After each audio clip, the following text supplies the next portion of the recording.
Hi ನಮಸ್ಕಾರ ಸ್ನೇಹಿತರೆ, ಮತ್ಸ್ಯವೀರ ಚಾನೆಲ್ಗೆ ಸ್ವಾಗತ. ನೋಡಿ ಸ್ನೇಹಿತರೆ, ಇಲ್ಲಂತೂ ತುಂಬಾನೇ ಬೋಟ್ಗಳು ಕಾಣಿಸ್ತಾ ಇವೆ.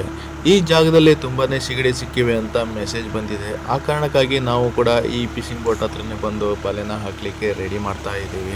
ಸಿಗಡಿ ಇರುವಂಥ ಜಾಗಕ್ಕೆ ನಾವು ತಲುಪಿದ್ದೀವಿ. ಇಲ್ಲಿ ನಮ್ಮ ಮೀನುಗಾರರು ಸಿಗಡಿ ಇರುವಂಥ ಜಾಗಕ್ಕೆ ಬಲೆನ ಹಾರ್ಯ ಮಾಡಿಬಿಟ್ಟಿದ್ದಾರೆ. ಸಿಗಡಿ ಮೀನುಗಳು ಜಾಸ್ತಿ ಸಿಗಲಿ ಅಂತ ಏಳ್ಸಿ ಮಾಡಿಟ್ಟಿರುವಂಥ ಬಲೆ ಇದು. ಈ ಬಲೆಗೆ ಸಿಗಡಿಗಳು ಜಾಸ್ತಿನೇ ಸಿಗುತ್ತೆ, ಮೀನುಗಳು ತುಂಬಾ ಕಡಿಮೆ. ಮೀನು ಹಿಡಿಯುವಂಥ ಬಲೆನೇ ಬೇರೆ ಇರುತ್ತೆ. ಇದು ಸಿಗಡೆ ಬಲೆ. ಆಮೇಲೆ ಸ್ಕ್ವಿಡ್ ಮೀನು ಬಲೆಗಳನ್ನು ಬೇರೆ ಬರುತ್ತೆ. ಡೀಪ್ ಫಿಶಿಂಗ್ ಮಾಡುವಂಥ ಬಲೆನೂ ಬೇರೆ ಇರುತ್ತೆ.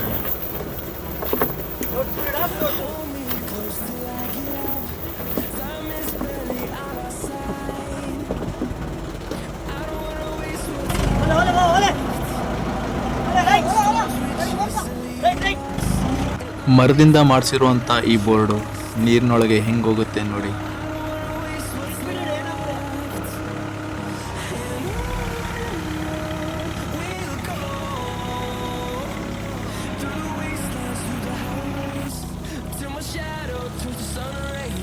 ಬಲೆ ಅಂತೂ ಬಿಟ್ಟಾಯಿತು. ಇವಾಗ ಊಟಕ್ಕೆ ನಮ್ಮ ಮೀನುಗಾರರು ಅಕ್ಕಿಯನ್ನು ಚೆನ್ನಾಗಿ ತೊಳೆದ್ಬಿಟ್ಟು ಅಡುಗೆಯನ್ನು ಮಾಡ್ತಾರೆ. ಬೋಟ್ ಊಟ ಅಂತೂ ಊಟ ಮಾಡಲಿಕ್ಕೆ ತುಂಬಾ ರುಚಿಯಾಗಿರುತ್ತೆ. ಮತ್ತು ಫ್ರೆಶ್ ಆಗಿರುವಂಥ ಮೀನು ಸಾರು ಊಟ ಮಾಡಲಿಕ್ಕಂತೂ ತುಂಬಾ ರುಚಿಯಾಗಿರುತ್ತೆ. ಇವತ್ತು ಪಾಪ್ಲೆಟ್ ಮೀನು ಸಾರು ಮಾಡ್ತಾರಂತೆ. ಬೋಟ್ ಚಿಕ್ಕದಾಗಿರೋದ್ರಿಂದ ಅಡಿಗೆ ಕಪ್ಪಟ್ ಬೋಟ್ನ ಮುಂಭಾಗದಲ್ಲಿ ಕೆಳಗಡೆ ಇದೆ ನೋಡಿ. ಎಲ್ಲ ಬೋಟಲ್ಲಿ ಕ್ಯಾಬಿನ್ ಸೈಡ್ ಇರುತ್ತೆ ಅಡಿಗೆ ಕಪ್ಪಟ್ಟು. ಈ ಬೋಟಲ್ಲಿ ಜಾಗ ಇಕ್ಕಟ್ಟು ಇರೋದ್ರಿಂದ ಕೆಳಗಡೆನ ಅಡಿಗೆ ಮಾಡ್ತಾರೆ. ಅಲೆಗಳು ಬಂದಾಗ ಬೋಟ್ ಆ ಕಡೆ ಈ ಕಡೆ ರೋಲಿಂಗ್ ಆಗ್ತಾನೆ ಇರುತ್ತೆ. ಪಾತ್ರೆಗಳನ್ನು ಚಲ್ಲಾಪಿಲ್ಲಿ ಆಗಬಾರ್ದು ಅಂತ ಒಂದು ಚೀಲದಲ್ಲಿ ಕಟ್ಟಿಡ್ತಾರೆ. ಅಡಿಗೆ ಸಮಯದಲ್ಲಿ ಮಾತ್ರ ಬಳಕೆನ ಮಾಡ್ತಾರೆ. ಈ ಜಡ್ಡಕ್ಕಿ ಮೀನು ಸಾಂಬಾರಿಗೆ ತುಂಬಾ ರುಚಿಕರವಾದದ್ದು. ಆದರೆ ಅನ್ನನ ಬೇಯಲಿಕ್ಕೆ 1.5 ಗಂಟೆ ಬೇಕಾಗುತ್ತೆ. A few moments later. ಸ್ನೇಹಿತರೆ, 1 ಗಂಟೆಯ ನಂತರ ಪಕ್ಕದಲ್ಲಿರುವಂಥ ಎಲ್ಲ ಬೋಟುಗಳನ್ನು ಬಲೆ ಹಿಡಿದಾಯಿತು. ಇಲ್ಲೊಂದು ಬೋಟು ಬಲೆ ಹಿಡಿಲಿಕ್ಕೆ ರೆಡಿ ಮಾಡ್ತಾ ಇದ್ದಾರೆ. ಬಲೆ ಹಾಕ್ಲಿಕ್ಕೆ ಸ್ವಲ್ಪ ಲೇಟ್ ಆಗಿರೋದ್ರಿಂದ ಎಲ್ಲ ಬೋಟ್ಗಳು ಬಲೆ ಹಿಡಿದಾದ ನಂತರ ನಾವು ಬಲೆ ಹಿಡಿಯುವ ಕಾರ್ಯಕ್ರಮನ ಶುರು ಮಾಡ್ಕೊಳ್ತಾ ಇದ್ದೀವಿ.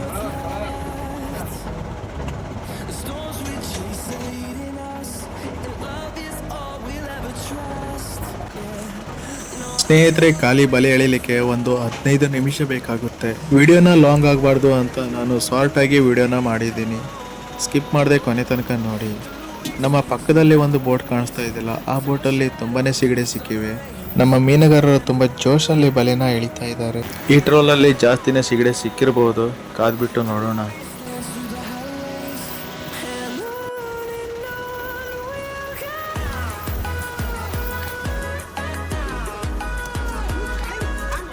ಈ ರೀತಿ ಬಲೆನ ಜಪ್ಪಿ ಜಪ್ಪಿ ತಗೊಳ್ಳೋದ್ರಿಂದ ಬಲೆಗೆ ಬಂದಂಥ ಕೆಸರು ಎಲ್ಲ ಹಾರಿ ಹೋಗುತ್ತೆ.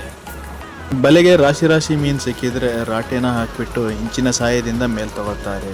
150-200 kg ಆಸುಪಾಸು ಇದ್ರೆ 4 ಜನರ ತಾಕತ್ತನ್ನು ಒಗ್ಗೂಡಿಸಿ ಬಲೆನೇ ಮೇಲ್ ತಗೋತಾರೆ. ಇನ್ನೊಂದು ಕಡೆ ಹೋಗ್ಬಿಟ್ಟು ಬಲೆ ಹಾಕ್ಲಿಕ್ಕೆ ಸಮಯನೂ ಕೂಡ ಸ್ವಲ್ಪ ಜಾಸ್ತಿನೇ ಸಿಗುತ್ತೆ. ಸೊ ಆ ಕಾರಣಕ್ಕಾಗಿ ಕೈಯಿಂದ ಎತ್ಕೊಳ್ತಾರೆ. ಸ್ನೇಹಿತರೆ, ಈ ಬಲೆಗಂತೂ ತುಂಬಾನೇ ಸಿಗಡಿ ಸಿಕ್ಬಿಟ್ಟಿವೆ.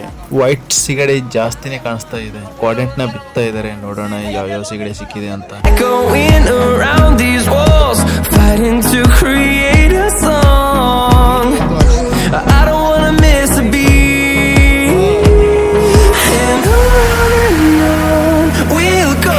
ಬೋಟ್ ನ ರನ್ನಿಂಗ್ ಮಾಡ್ತಾ ಇದ್ದಾರೆ. ಸ್ವಲ್ಪ ಹೊರಗೆ ಹೋಗ್ಬಿಟ್ಟು ಜಾಗನ ಚೇಂಜ್ ಮಾಡಿಬಿಟ್ಟು ಬಲೆನ ಹಾಕ್ತಾರೆ.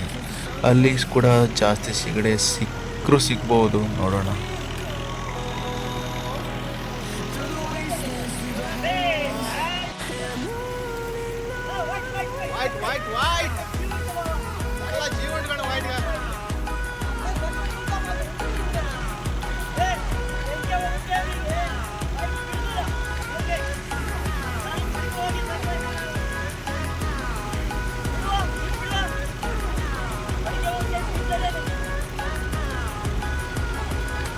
ಎರಡು ಜಾತಿಯ ಸಿಗಡಿಗಳು ಜಾಸ್ತಿಯಾಗಿ ಕಾಣಿಸ್ತಾ ಇದೆ. ಒಂದು ವೈಟ್, ಇನ್ನೊಂದು ತೇಮ್ಲಿ. ಎಲ್ಲ ಸಿಗಡಿಗಳು ಜೀವಂತವಾಗಿವೆ ನೋಡಿ. ಆರ್ಭಟ ನೋಡಿ ಸಿಗಡಿಗಳದು. ಡ್ರಮ್ ರೋಪ್ನ ಸ್ವಲ್ಪ ಕಡಿಮೆನೇ ಬಿಟ್ಟಿದ್ರೆ ಇನ್ನೂ ಜಾಸ್ತಿನೇ ಸಿಕ್ತಿತ್ತು ಅನಿಸುತ್ತೆ. ಸಿಗಡಿಗಳು ತುಂಬಾ ಕಡಿಮೆ ಸಿಕ್ಕಿವೆ ನಮಗೆ. ಆದರೆ ನೋಡೋಕ್ಕೂ ಒಂಥರ ಖುಷಿ ಅನಿಸುತ್ತೆ ನೋಡಿ. ಹಿಂಗೆ ಹರ್ತಾ ಇವೆ ಅಂತ.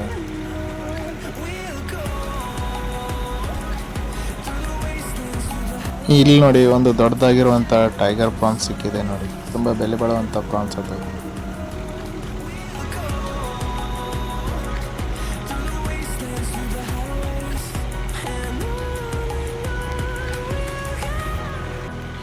ಇನ್ನೊಂದು ಬಲೆ ಹಾಕ್ಲಿಕ್ಕೆ ಬಲೆನ ಕೋಆರ್ಡಿನೇಟ್ ಕೊಡ್ತಾ ಇದ್ದಾರೆ ನೋಡಿ. ಸಮುದ್ರದ ಆಳದ ಕಡೆ ಸ್ವಲ್ಪ ಓಡಿಸ್ಬಿಟ್ಟು ಬಲೆನ ಹಾಕ್ತಾರೆ.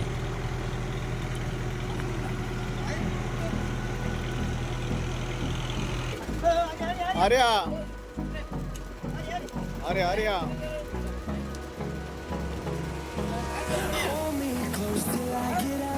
ವಾಟರ್ ಬಾಲ್ ವೈಟ್ ಹೊತ್ತಾಗಿರಲ್ಲ ನೀರಿಗೆ.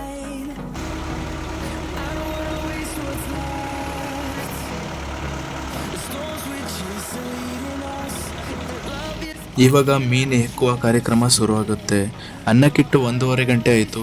ಅನ್ನನ ಬೆಂದಿದೆಯಾ ಇಲ್ವಾ ಅಂತ ನೋಡಿಬಿಟ್ಟು ಬರೋಣ. ನೋಡಿ ಸ್ನೇಹಿತರೆ, ಅಡುಗೆ ಮಾಡುವಂಥ ರೂಮ್ ನೋಡಿ. ಆ ಕಡೆ ಇರುವಂಥದ್ದು ಇಂಜಿನ್ನು. ಒಂದ್ಸಲ ನಮ್ಮ ಅಡುಗೆ ರೂಮ್ನ ಸೆಟಪ್ ನೋಡ್ಕೊಳ್ಳಿ. ಈ ಕಡೆ ಸಿಲಿಂಡರ್ ಕಟ್ಟಿಟ್ಟಿದ್ದಾರೆ. ಆ ಕಡೆ ಒಲೆ ಮೇಲೆ ಇದ್ದಂಥ ಅನ್ನದ ಚರ್ಗಿಯನ್ನೇ ಕಟ್ಟಿಟ್ಟಿದ್ದಾರೆ.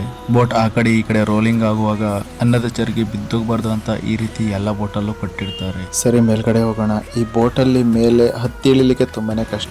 ಬೋಟ್ ಕಾರ್ಮಿಕರು ಮೀನಿಕ್ಲಿಕ್ಕೆ ಶುರು ಮಾಡ್ತಾ ಇದ್ದಾರೆ. ಬೇರೆ ಬೇರೆ ಜಾತಿಯ ಸಿಗಡಿಗಳನ್ನು ಒಂದೊಂದೇ ಬುಟ್ಟಿಯಲ್ಲಿ ಹಾಕ್ತಾ ಹೋಗ್ತಾರೆ. ಆಮೇಲೆ ಮೀನು ಕೂಡ ಸಪ್ರೇಟ್ ಮಾಡ್ತಾರೆ. ಇದೇ ರೀತಿ ಪ್ರೊಸೀಜರ್ ನಡೀತಾನೆ ಇರುತ್ತೆ ಈ ಬೋಟಲ್ಲಿ. ಇಲ್ಲಿ ನೋಡಿ ಸ್ನೇಹಿತರೆ, ಇದು 4 ಸಿಲಿಂಡರ್ ಇನೋ ಇಂಜಿನ್. ಮುಂದ್ಗಡೆ ಇರುವಂಥದ್ದು ಡ್ರಮ್ ಬೆಲ್ಟ್, ಹಿಂದ್ಗಡೆ ಇರುವಂಥದ್ದು ವಾಟರ್ ಬಿಲ್ಜಿ ಬೆಲ್ಟ್. ವಾಟರ್ ಬಿಲ್ಜಿಯಿಂದ ಸಮುದ್ರದ ನೀರು ಸಪ್ಲೈ ಆಗುತ್ತೆ. ಇಲ್ಲೇ ಒಂದು 10 ನಿಮಿಷ ನಿಂತ್ಕೊಂಡಿದ್ರೆ ತಲೆಯೆಲ್ಲ ಗಿರ್ರಾಗುತ್ತೆ ಇಂಜಿನ್ ಸೌಂಡ್. ನಮ್ಮ ಡ್ರೈವರ್ ಅಣ್ಣ ಅನ್ನ ಬೆಂದಿದೆ ಇಲ್ವೋ ಅಂತ ಚೆಕ್ ಮಾಡಿಬಿಟ್ಟು ನೋಡ್ತಾ ಇದ್ದಾರೆ. 1.25 ತಾಸಾಯಿತು ಅನ್ನ ಬೆಂದಿದೆ ಇಲ್ವೋ ಅಂತ ನೋಡೋಣ.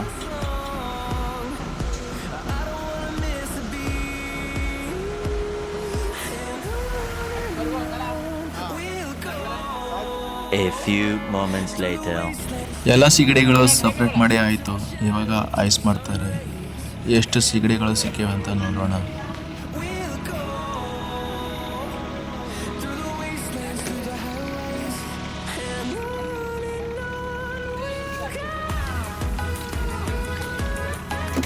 ಎರಡು ಬುಟ್ಟಿ ತೆಂಬ್ಲಿ ಸಿಕ್ಕಿದೆ.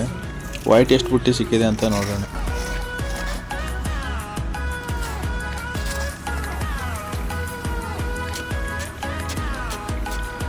ನಿನ್ನೆ ಹಾಕಿಟ್ಟಿರೋ ಮಂಜುಗಡ್ಡೆ ತುಂಬಾ ಗಟ್ಟಿಯಾಗಿಬಿಟ್ಟಿದೆ. ಸ್ವಲ್ಪ ಗಾಳಿ ಹೋಗುತ್ತೆ, ಸೊ ಗಾಳಿ ಹೋಗೋದ್ರಿಂದ ತುಂಬ ಗಟ್ಟಿಯಾಗಿಬಿಡುತ್ತೆ. ಮಂಜುಗಡ್ಡೆ ತುಂಬ ಗಟ್ಟಿಯಾದಾಗ ಮರದ ತುಂಡಿಂದ ಜಪ್ಪಿ ಅದನ್ನು ಪುಡಿ ಪುಡಿ ಮಾಡ್ತಾರೆ. ಮೀನಿಗೆ ಎಷ್ಟು ಪ್ರಮಾಣ ಬೇಕೋ ಅಷ್ಟು ಪ್ರಮಾಣ ಮಂಜುಗಡ್ಡೆನ ಹಾಕ್ತಾರೆ.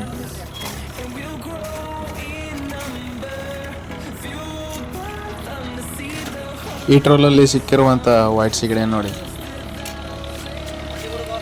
ಒಂದು ಬಾಕ್ಸ್ ಸಿಕ್ಕಿದೆ.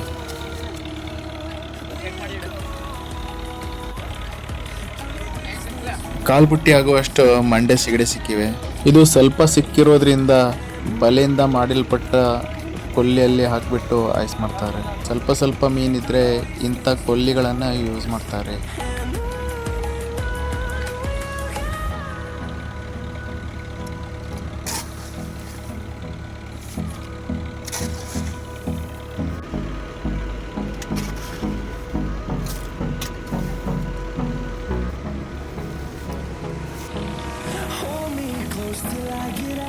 ಇನ್ನೊಂದು ಜಾತಿಗೆ ಸೇರಿದ ಸಿಗಡೆ ಸಿಕ್ಕಿವೆ ನೋಡಿ. ಇದರ ಹೆಸರು ಕರ್ಕಾಡಿ ಅಂತ.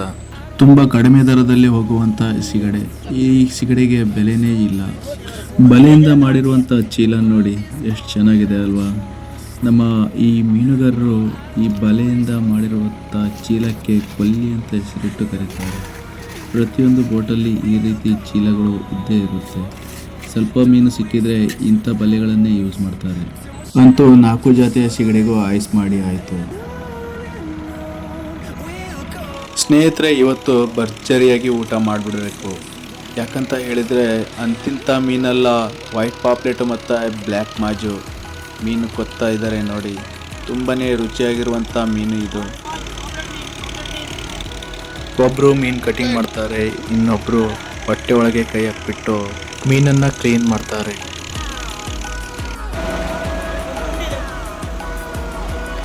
ಎಲ್ಲ ಮೀನು ಕಟಿಂಗ್ ಮಾಡಾಯಿತು. ಇವಾಗ ಚೆನ್ನಾಗಿ ತೊಳೆದ್ಬಿಟ್ಟು ಮೀನು ಸಾರು ಮಾಡ್ತಾರೆ.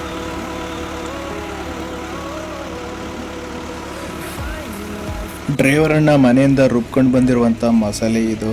ಸ್ವಲ್ಪ ನೀರು ಹಾಕ್ಬಿಟ್ಟು ಮಸಾಲೆಗೆ ಇಲ್ಲಿ ಇಟ್ಟಿದ್ದಾರೆ. ಕೆಳಗಡೆ ಅವರು ಗ್ಯಾಸ್ ಆನ್ ಮಾಡ್ತಾ ಇದ್ದಾರೆ ಅನ್ಸುತ್ತೆ.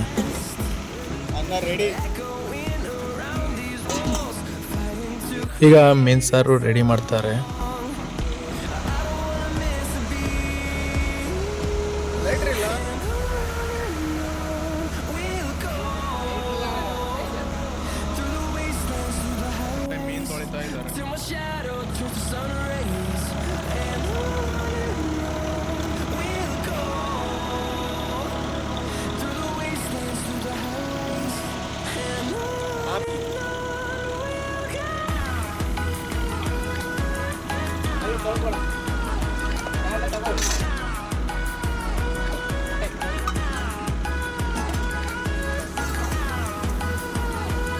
ಮೀನು ಚೆನ್ನಾಗಿ ತೊಳೆದ್ಬಿಟ್ಟು ತಂದಾಯಿತು.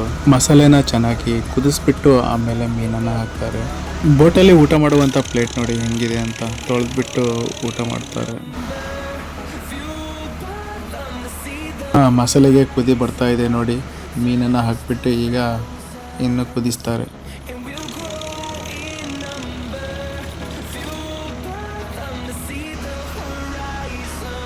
ಮೀನು ಹಾಕಾದ ನಂತರ ಮಸಾಲೆನ ಅಡಿ ಹಿಡಬಾರ್ದು ಅಂತ ಚರ್ಗಿನ ತಿರ್ಸಿ ಇಡ್ತಾರೆ. ಮೀನು ಸಾರು ತುಂಬಾ ಘಮ ಅನಿಸ್ತಿದೆ. ಈ ವರ್ಷದ ಪ್ರಥಮ ಊಟ, ಅದು ಕೂಡ ಪಾಪ್ಲೆಟ್ ಮೀನು ಸಾರು. ಇವತ್ತು ಜಾಸ್ತಿನೇ ಊಟ ಮಾಡಿಬಿಡ್ಬೇಕು.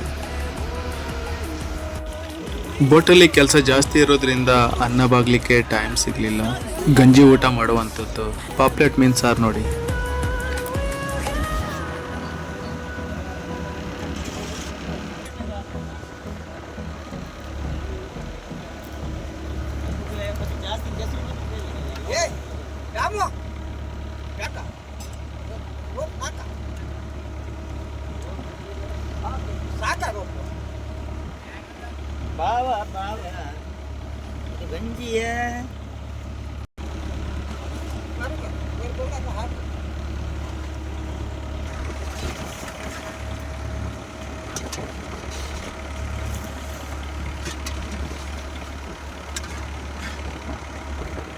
ಭರ್ಜರಿ ಊಟ, ಪಾಪ್ಲೆಟ್ ಸಾರು.